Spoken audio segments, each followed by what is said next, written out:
అందరికీ నమస్కారం. కార్తీక పురాణం 22వ రోజు. కార్తీక మాస వ్రత మహాత్యం.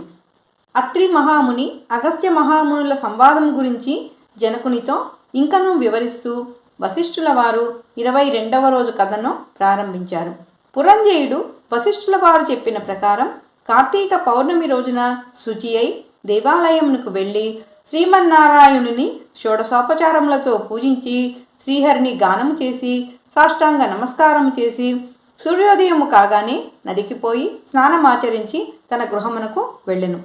అదే సమయంలో విష్ణు భక్తుడకు ఒక వృద్ధ బ్రాహ్మణుడు మెడ నిండా తులసీమాలలు ధరించి పురంజయుని సమీపించి, ఓ రాజా, విచారింపకము, నీవు వెంటనే చెల్లా చెదురై ఉన్నని సైన్యమును కూడదీసుకొని యుద్ధ సన్నద్ధుడవై శత్రురాజులపై యుద్ధానికి బయలుదేరుము. నీ రాజ్యం నీకు తిరిగి దక్కును, విజయోస్తు అని దీవించి అదృశ్యమయ్యను.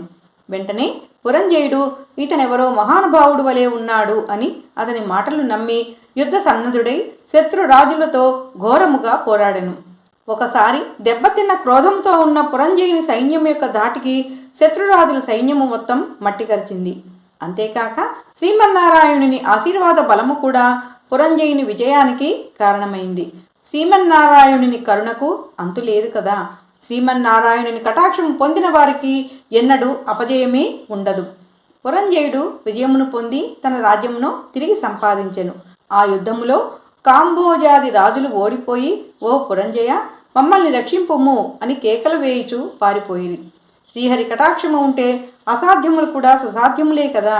హరినామ స్మరణ చేసిన శత్రువు కూడా మిత్రుడగును, అధర్మము కూడా ధర్మమగును. దైవానుగ్రహము లేని వారికి ధర్మమే అధర్మమగును, తాడు కూడా పామై ఖర్చును. కార్తీక మాసమంతా నదీ స్నానం చేసి దేవాలయంలో దీపారాధన చేసినచో సకల ఆపదలు తొలగిపోవును. విష్ణు భక్తితో ఈ వ్రతమును ఆచరించేవారు ఏ జాతివారైనా వారికి పుణ్యప్రాప్తి కలుగును. కానీ బ్రాహ్మణ జన్మను ఎత్తి కూడా విష్ణు భక్తితో కార్తీక వ్రతము చేయనివాడు శూద్రునితో సమానము. సంసారమనడి సాగరమునందు తరించుటకు విష్ణుభక్తి ఒక్కటే మార్గము. వ్యాసుడు, అంబరీషుడు, సౌనకాది మునులు, మరెందరో రాజులు విష్ణు భక్తి చేత ముక్తి పొందారు. భక్త వత్సలుడైన శ్రీహరి పుణ్యాత్ములను సదా కాపాడుతుంటాడు. కార్తీక వ్రతము చేయుటకు అవకాశం లేనివారు ఎవరికైనా ధనము ఇచ్చి వారి చేతనైనా దాన ధర్మములు వ్రతములు చేయించవచ్చును. శ్రీహరికి భక్తులకు గల సంబంధము అవినాభావం. అందుకే ఆ శ్రీహరి తన భక్తులకు ఎల్లప్పుడూ సంపదలను ఇచ్చి కాపాడుతుంటాడు.